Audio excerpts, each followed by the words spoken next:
In this video, I will show you how to automatically tag products in your YouTube videos. So let's see how it's done. First, make sure you are logged into YouTube Studio.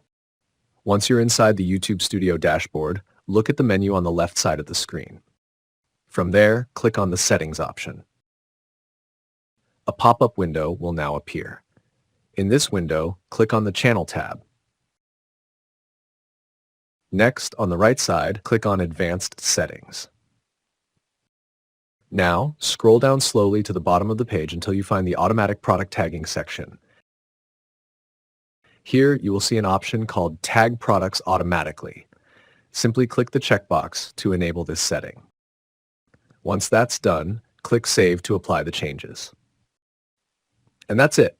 From now on, whenever you upload a new video to your YouTube channel, YouTube can automatically tag eligible products in that video.